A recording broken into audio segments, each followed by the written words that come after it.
If you are helping a child work through something that they're anxious about, one of the things that turns them off is when you start giving too many examples of your experience. So as they're trying to figure something out, you start saying, well, when I was your age, or the way that I do this, or the way you can give maybe one, but when people give example of how that experience was for them, I had that experience with adults too, right? You're trying to tell something and somebody keeps jumping in and telling you their experience. Maybe give one example, but the reason we don't want to do that is, for one, a lot of things have changed since we were kids. And so as soon as you start bringing up an example, particularly if you have a tween or a teen, they're going to dismiss you because you don't know what you're talking about. And it doesn't sound like or feel like to kids that you're really listening to them when you're giving so many examples of your experience. Welcome to Flusterclux with Lynn Lyons, where we talk about how to manage those tricky emotions that show up in all families. Serious stuff without being too serious. I'm your co-host, Robin, and I'm Lynn's sister-in-law, and I'm here to ask your questions. And I'm Lynn Lyons. I'm an anxiety expert, speaker, mom, and author, and I've been a therapist for over 30 years. Parenting can be a flusterclux, and I'm here to help you find your way. And I'll even tell you what to do and what to say. So, Robin, today's episode is going to be called Ironic by Robin and Lynn. Okay. Because we're going to talk about talking less. And anybody who knows me, hi mom, who's listening to this is going to be like, oh my God, please tell her to talk less. I hope she takes her own advice. So anyway, I'm sort of known as a talker. You're no shrinking, quiet Violet yourself. But I would also say we're also known as listeners. We are known as listeners. You can be both. Yes. And here's the thing. I'm not saying in general, globally, everybody should talk less. I'm saying there are certain situations, we are going to talk about this today, in which talking less with your kids, particularly if you are dealing with worry, is a really helpful strategy to employ. Well, we should give everyone context. If you're a regular listener, you know that Lynn often gives the advice to parents, talk 85% less.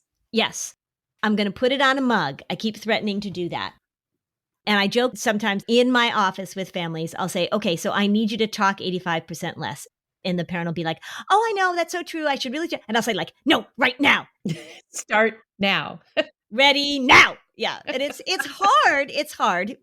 A lot of times when we're worried, we want to process things out loud. And I think there really is a expectation or a belief that you just want to help talk your kids through something. That if we just talk about it, if I just give them more information, if I give them more reassurance, I just want to give them a running commentary about what's going on so that it will help. That's what I'm talking about. We're talking about the communication pattern that is almost coming from your anxiety and not from yourself. Mm-hmm. So as someone is chatting and chatting and chatting, it's the anxiety also talking about reassurance or catastrophizing or all of these different things. It's not talking from a conscious place. Right. And the other thing to think about too is that you want to give your kids some space from your commentary, some space from your reassurance so they can do some problem solving. And a lot of times parents are talking and talking and talking because they are verbalizing the problem solving. They're verbalizing the steps. They're verbalizing the sequencing, all the things that I talk about that are great. But I want you to just be quiet so that you can give some space and some room for your kids to do that inside their own head without your help. Let's get very specific about a hypothetical situation that's really common with a 6-year-old at a playground. Oh, that's such a good one. Yeah, I often tell that story about following that catastrophic father and daughter up the mountain. I think I've told that on the podcast before, where the dad was just giving a running commentary about every possible thing that could possibly go wrong. But that 6-year-old on the playground, you're saying to them, hey, watch out for that. It's safety chatter a lot of the time. Watch out for that. Oh, wait, come on. Oh, you're too high. Oh, watch. Oh, don't. Oh, come over here. It's like a running warning of what could go wrong. So that's the catastrophic chatter that happens that we see all the time. And you know what else? We did another episode. Do you remember the episode we did when we talked about the mom and the child on the airplane sitting in front of me? The Mm-hmm. mom was narrating every single thing that was happening on the flight. Mm-hmm. The flight attendant's going to roll down the cart and offer us a beverage. We're taking off now. They're going to illuminate the fasten your seatbelt sign. Mm-hmm. She was certainly paying her child a ton of attention. Mm-hmm. But if you were to choose words to connect with your child in that moment, would those have been the best words? Because instead, it is using those words to make sure your child knows exactly what's going to happen. Right. So that's coming from a place of anxiety. Right. Instead of talking to your 6-year-old and saying, where do you think all these families are going? Who do you think they're going to visit? Mm-hmm. Who do you think's picking them up at the airport? Oh, look at that. Yeah, or look at that, or using imagination, connection. What are you most excited to do on our trip? Mm-hmm. Those are the different types of conversation choices you could have versus coming from a place of anxiety talking. Right. Or I don't think I've ever told you my favorite game on a plane, which is let's notice how different everybody's hair is. Because that is really interesting. You can only see the backs of people's heads. It is amazing how many different types of hair there are. So we have a playground, or that one you talked about, the mom with her child on a plane. It could be grocery shopping. There's the talking, which is sort of a conversation or evoking imagination or asking interesting questions.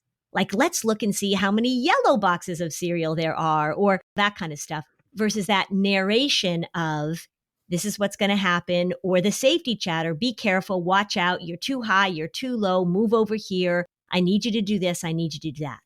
So one way to differentiate it is, are you asking questions? Are you being curious? Are you sparking imaginative thought? Or are you giving a running commentary that really comes from that place of safety and danger and watch out and be careful? Or control, Or or control. setting expectations. And the other thing that is critical for nurturing really connective conversation with younger kids is asking those questions and then being quiet Mm-hmm. so that they can answer your questions on their own timeline, because they may not blurt out an answer quickly. But Right. if you're quiet, eventually they have something to say. And one of the ways you could do it is you can say, oh, I wonder. Right. So I ask kids like, I wonder what you're thinking about, or I wonder what you would do if you were in that situation. I wonder where those families are going, that kind of thing. So you're asking questions and then you're leaving space for them to think. One of the things that we want to pay attention to with worry, like you said, is that it wants more information. It wants reassurance. It wants to focus on safety. It wants to focus on controlling the outcome. And there's not a lot of room. So there's not a lot of room for error. There's not a lot of room for exploration. There's not a lot of room for risk, right? We always want kids to be able to experience some reasonable risk. And so it means that you have to just take it back a notch. The other example where it comes up, so the 6-year-old in a playground is a great example. The other example that I come across all the time is that if you have a picky eater at the dinner table, when families go into restaurants or when they're eating around food, there can be a lot of talking about what you're going to eat, what you're not going to eat, what you're going to order, how you should be eating.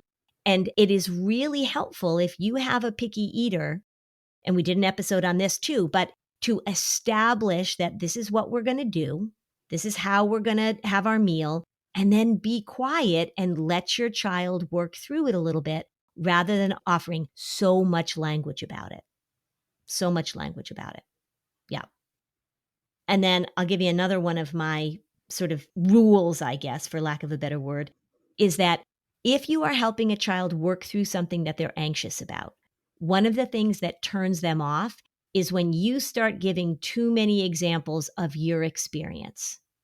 So as they're trying to figure something out, you start saying, well, when I was your age, or the way that I do this, or the way you can give maybe one, but when people give example of how that experience was for them, had that experience with adults too, right? You're trying to tell something and somebody keeps jumping in and telling you their experience. Maybe give one example, but the reason we don't want to do that is, for one, a lot of things have changed since we were kids. And so as soon as you start bringing up an example, particularly if you have a tween or a teen, they're going to dismiss you because you don't know what you're talking about. And it doesn't sound like or feel like to kids that you're really listening to them when you're giving so many examples of your experience. So it pulls you in rather than showing that you're externally connected. So that's something to pay attention to as well. Here's another thing that drives kids crazy, is when we just repeat ourselves over and over and over again. Say you're trying to get your child to do something. Say that they're worried about something and you're trying to encourage them or coax them, or you just want them to do something like you need to go clean your room or you need to go empty the recycling. Say it and then just give them some space to process that and figure out what they're going to do next with the information you've given them or the requests that you've made.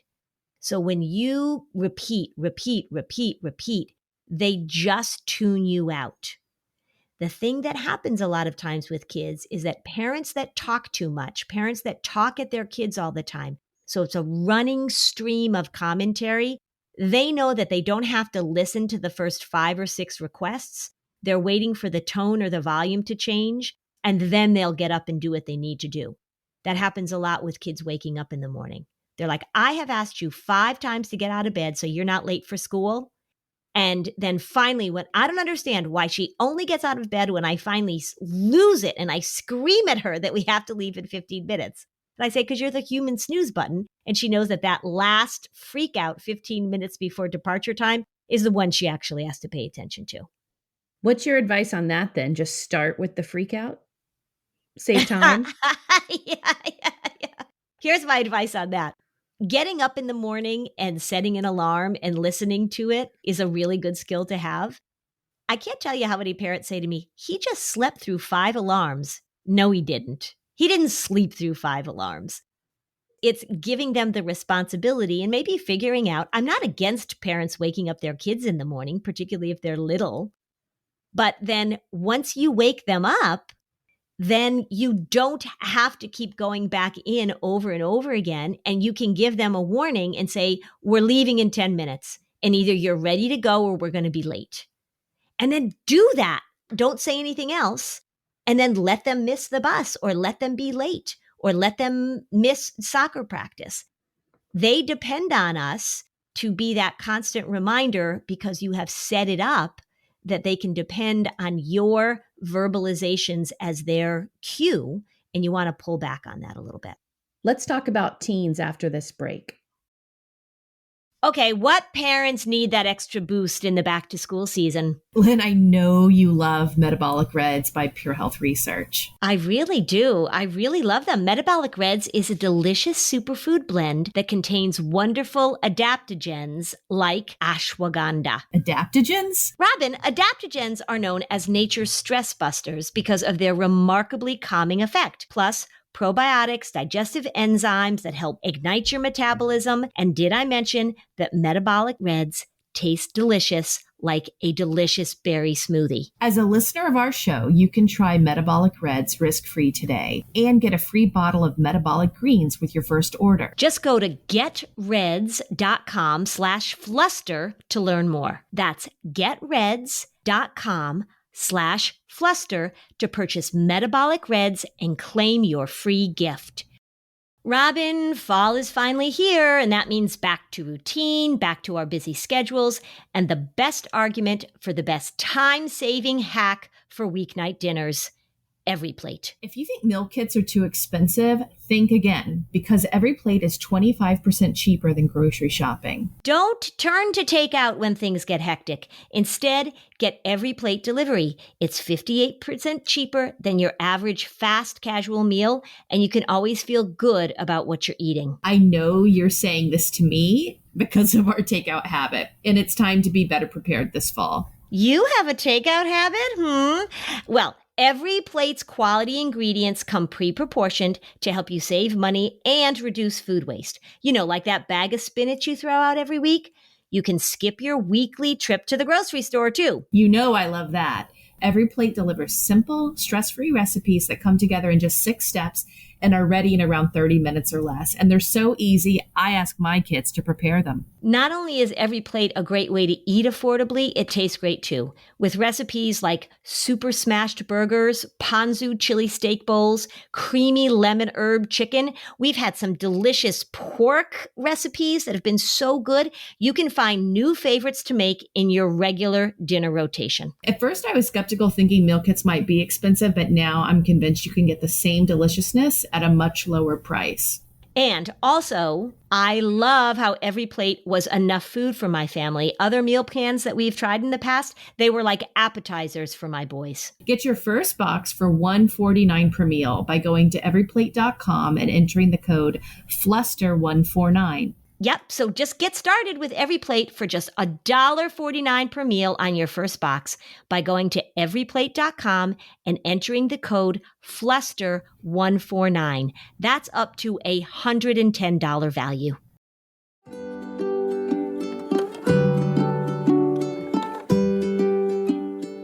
Okay, we're back. So now we're going to talk about teens, where I will share that as a mom, I feel pretty good about my performance with not doing that with younger kids and having a lot of questions asked and like very slow, intentional conversations, especially when they were younger, to kind of set that stage.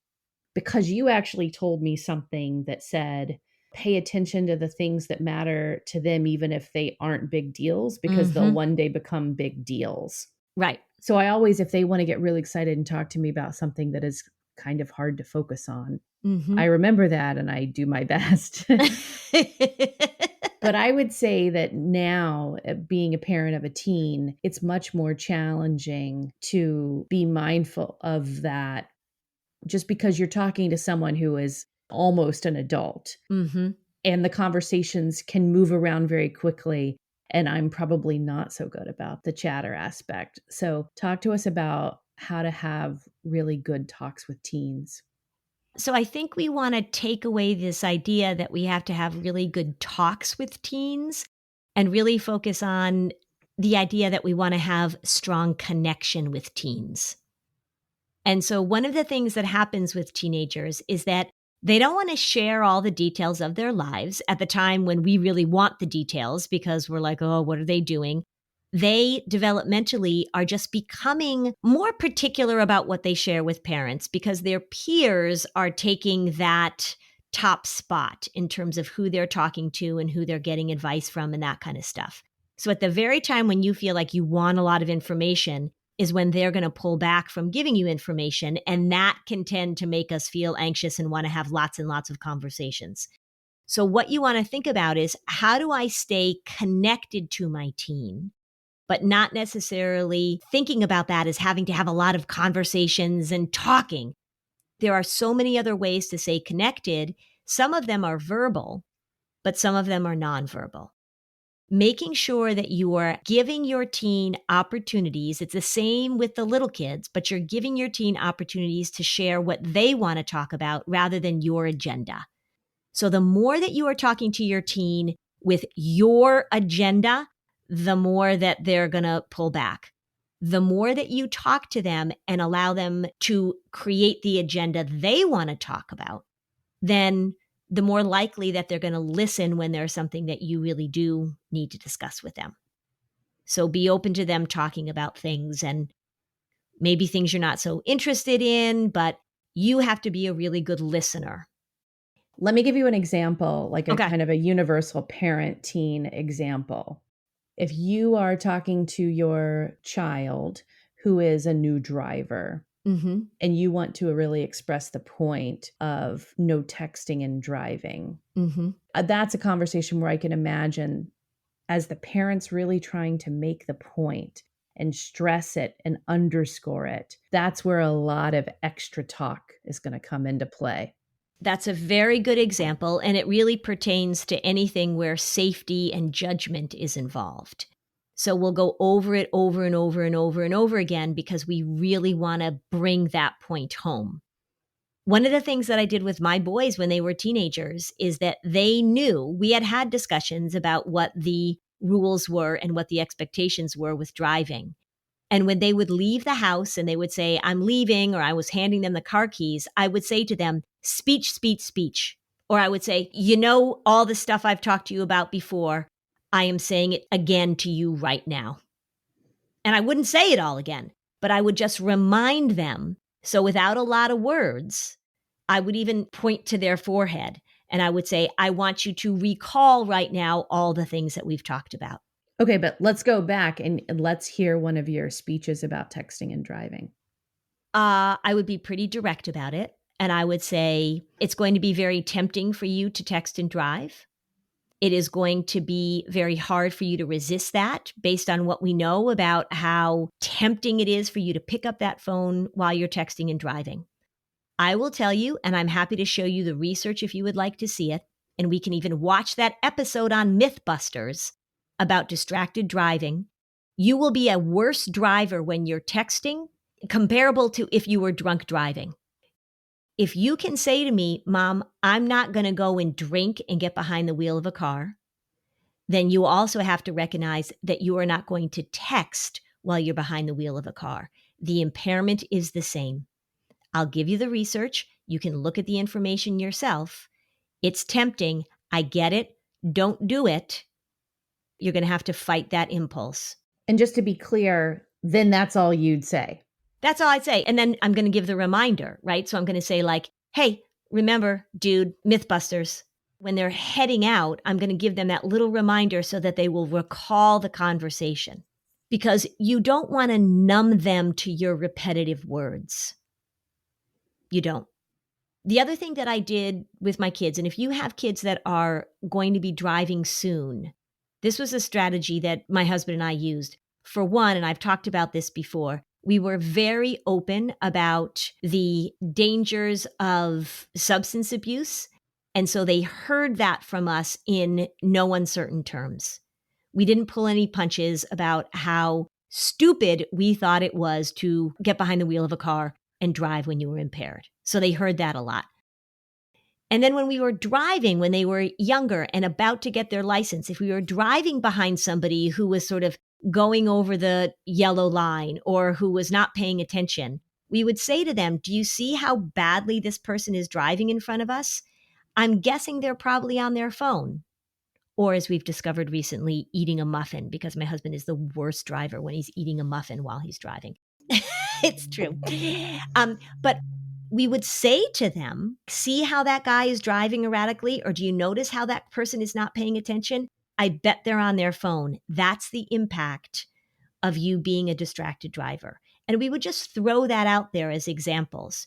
So we weren't lecturing them in big, long lectures, but it was like a little snippet here, a little snippet there, an example there.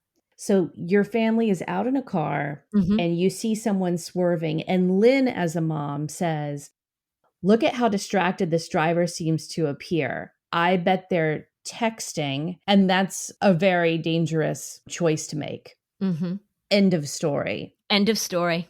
But the anxious mom might say what? The anxious mom might say, okay, so now the reason I'm telling you this is because you're going to get your license in 2 years. And I'm going to put one of those apps on your phone that is going to show me how fast you're going and where you're going. And I am telling you, it is really hard to not text when you're on the phone. We know that, right? So I'm just warning you right now. If I ever find out that you are texting and driving, I'll just tell you this. Do you know my friend Phyllis? Well, her brother-in-law just got in a terrible accident. And I'm pretty sure that he was texting and his wife was so mad at him. And then you tell this catastrophic story and they're like, yeah, Mom, shut up. We know that teenagers roll their eyes a lot at us when we say things. I actually think sometimes that when a teenager, if you're an anxious mom and if you or dad, and you tend to lecture and you tend to tell a lot of catastrophic stories, notice the eye roll as a little bit of a warning sign for you that it's time to be quiet. So that eye roll, if you are a lecturer, that means they have tuned you out. That means you have lost your audience. A short statement, giving them some information, giving them an example, and shutting your mouth can be a lot more powerful. Well, one of those examples in the first one where we're describing you're speaking from a place of consciousness. Mm-hmm. And in the second example, the anxiety is doing the talking. That's right. That's worry. Worry often feels like just more information is better. If I can just bombard you with information, if I can just tell you this over and over and over again, it's going to sink in. You need to hear it. You need to hear it. And that's just not how good verbal communication works, particularly between parents and teens. Here's the other thing I want you to pay attention to. If you only talk to your teenager in this worried lecturing, I'm going to give you information. It is so hard for teenagers these days. I'm so worried about you, et cetera, et cetera, et cetera. They are going to shut you out even before you open your mouth. Look for opportunities to just have casual, short, pleasant conversations with them. It's sort of like if you had a friend that whenever you ran into them at the store or whatever, that you knew what was coming, like they were going to talk to you nonstop and you weren't going to be able to get away from them, you would purposely avoid them. There was a woman I knew in Concord. She has since moved away. But if I was walking down the street in Concord and I saw her coming, I would literally cross the street. She was a very nice person, but she talked at me so much that I wanted to avoid her. Give your kids evidence that you can have pleasant, short, non-anxious conversations with them that they can enjoy. Think about how you're going to connect with your teen, not just around your worry and your fear, not just around expectations or obligations or telling them what they have to do or asking them how their homework is, but just bring up some conversation with them, something that they're interested in. And also remember that you can connect with your teenager non-verbally. So even just sitting down and watching a show with them, even just going for a walk and not feeling like you have to talk to them the whole time is a really good way to connect. You're priming the pump. It's like what you said before, Robin. You talk to the little kids about the little things because for them, they're not the little things. So that when there are big things, they'll talk to you.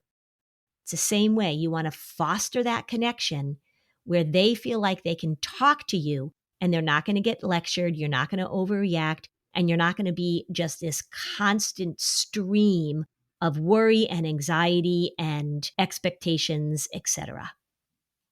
Let's talk about this in the broader scope of the parents listening to this as they're thinking about their own anxiety. Mm-hmm. Because one of the things that I noted in my own parenting journey is that there were certain chapters of my life I was more isolated from other adults. I was with kids all day. Mm-hmm. And then there would be that moment where I would talk to another adult and it's like a vomit of conversation. Mm-hmm.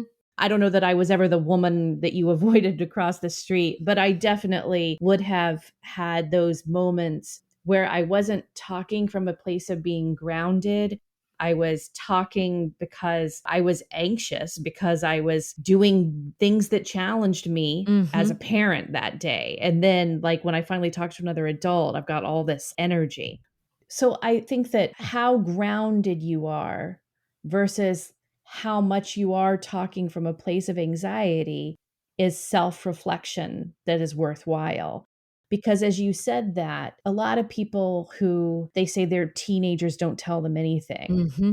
Well, maybe that's an indication that strengthening authentic and grounded communication is something to work on, because if you're always coming at your kid from that anxiety chatter, no one wants to engage with it, even other adults. Mm-hmm.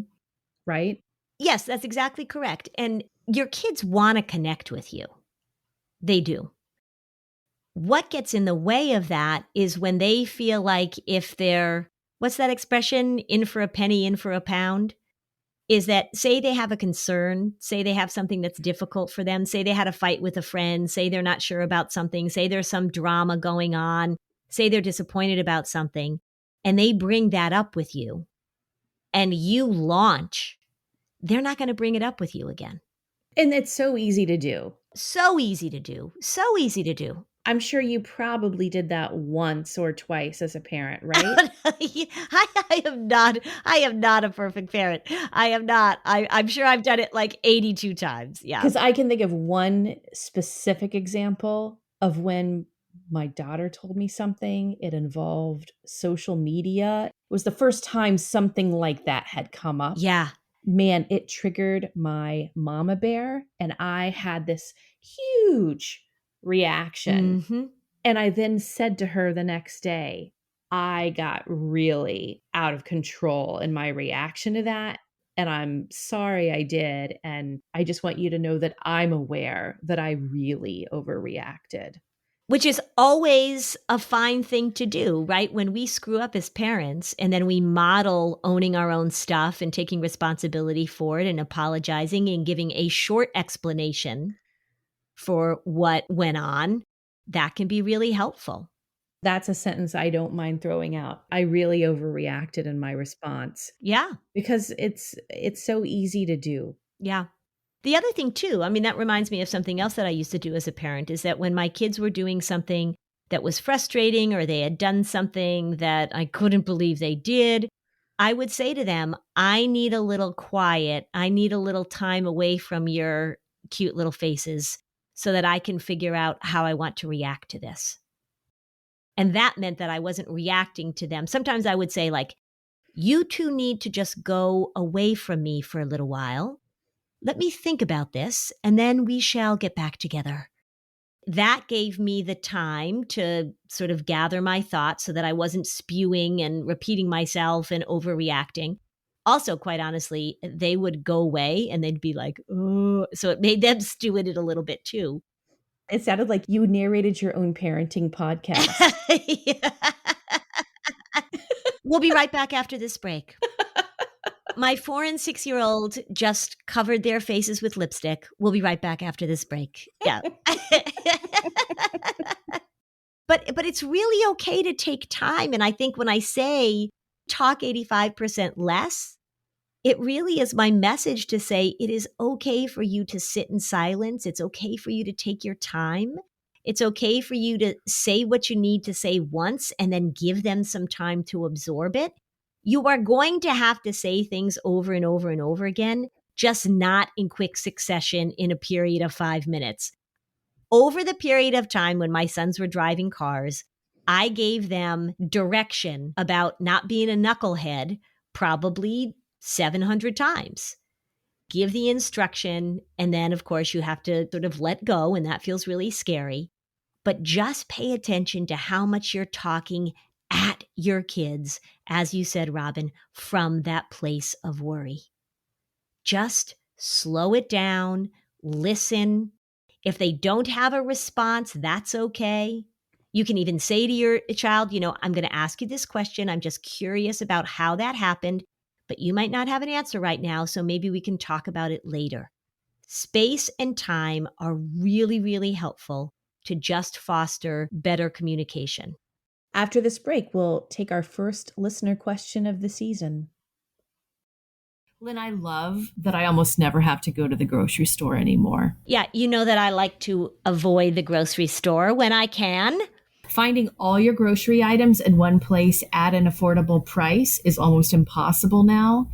But with Thrive Market, I get everything I need and so much more. With Thrive Market, I can shop for everything from healthy pantry essentials and sustainable meat and seafood to non-toxic cleaning and beauty products, all delivered right to my door. And if you find a price lower elsewhere, Thrive Market will match it. They have over 5,000 food, home, beauty products. Finding what you need is easy with Thrive Market. So if you're looking for plant-based, keto, gluten-free, zero waste, BIPOC-owned brands, Thrive Market has you covered with favorites like 7th Generation Cleaning Supplies and Bob's Red Mill gluten-free flours. When you join Thrive Market, you're joining a community of 1 million members and sponsoring a family in need. So join Thrive Market today and get $80 in free groceries. That's THRIVE market.com/Flusterclux to get $80 in free groceries. What a deal.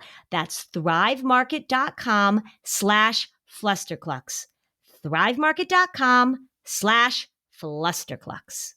When they say mental health is a journey, they mean it. That's why it's important to prioritize your mental health and wellness every day. When you work on yourself, it brings positive changes in all areas of your life. The long-term effects of therapy can give you the tools and the skills to deal with the challenges as they arise. You can strengthen your relationships, give you a more positive outlook on life. There's no better time to invest in yourself than right now. Talkspace is the #1 online therapy platform that has thousands of licensed professional therapists trained in over 40 specialties, including anxiety, depression, relationships, and more. Your therapist can help you set and achieve your goals. And Talkspace is a fraction of the cost of in-person therapy. They have thousands of licensed therapists with years of experience. Talkspace is secure and private, using the latest end-to-end bank-grade encryption technology to comply with the latest HIPAA regulations. As a listener of this podcast, you'll get $100 off of your first month with Talkspace. To match with a licensed therapist today, go to Talkspace.com. Make sure to use the code FLUSTER to get $100 off your first month and show your support for the show. That's Fluster and Talkspace.com.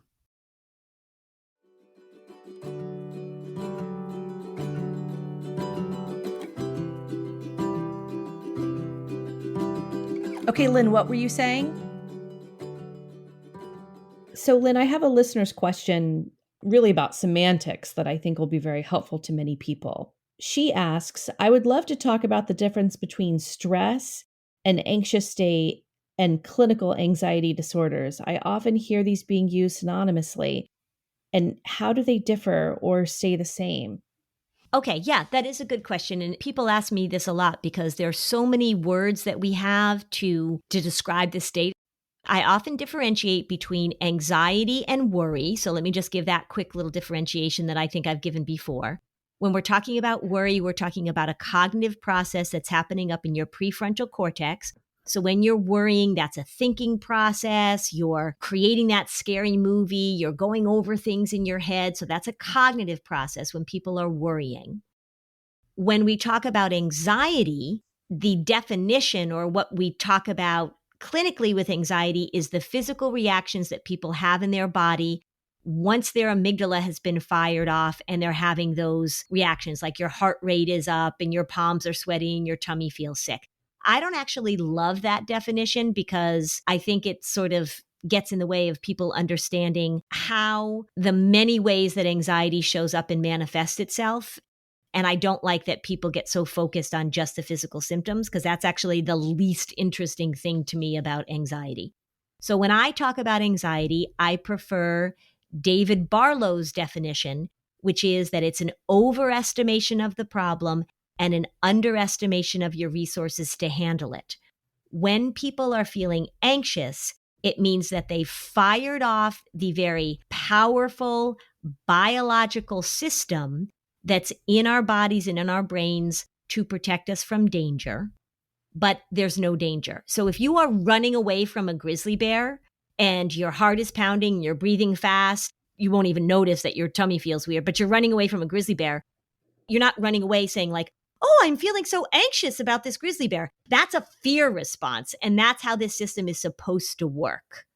But when we're talking about anxiety, that's the same fear response, but it's more of a false alarm. Now, when people are talking about stress, we use stress in a way that is often associated with chronicity. So I am so stressed about this. But we could also just easily substitute in, I'm so anxious about this, or I'm so worried about this. I have a job interview and I'm so stressed about it. I have a job interview and I'm so worried that I'm going to say the wrong thing. I have a job interview and I'm so anxious to get the job. So we definitely use those terms interchangeably. Stress is generally seen as something that is chronic and in the environment. You're taking care of a chronically ill family member. You are trying to figure out how you're going to pay your mortgage. You've got a situation that you're dealing with at your job that just over time feels very stressful. But again, people use those terms interchangeably.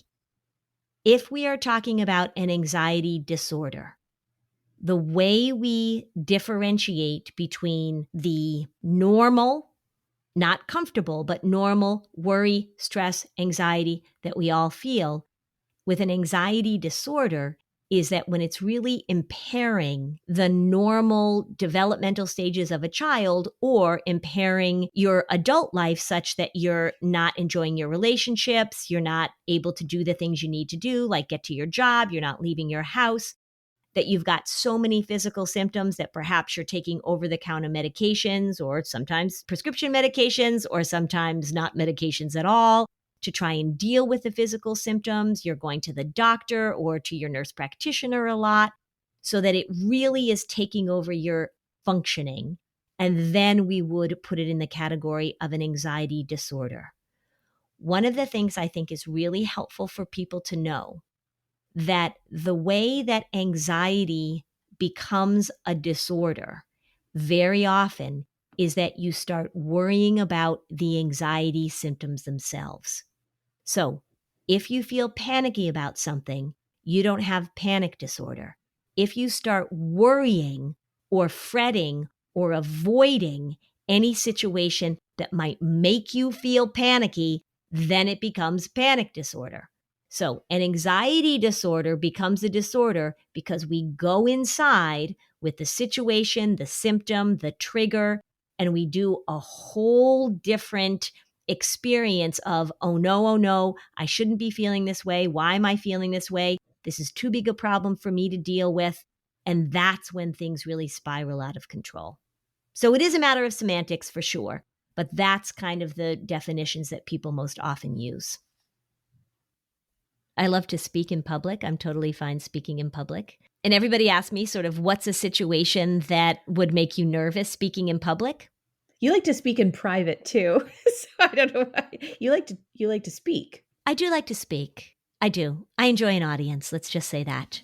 People who have difficulty public speaking just can't even understand this. But if somebody said to me, hey, do you want to speak in front of 100 people or 1,000 people? I'd be like, 1,000 people, duh, of course. But I just had a new speaking experience.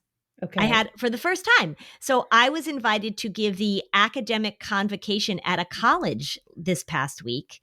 And I got to speak in front of a huge group of college students and professors, and I got to wear regalia. So for those of you who are in academia, you're like, oh God, we have to wear those things all the time. I had never gotten to wear one before. I got to march in with the college president. It was just really fun. And I did feel a little bit of sort of like flutteriness that I don't usually feel, but it was really excitement. So anyway, it was kind of a cool thing.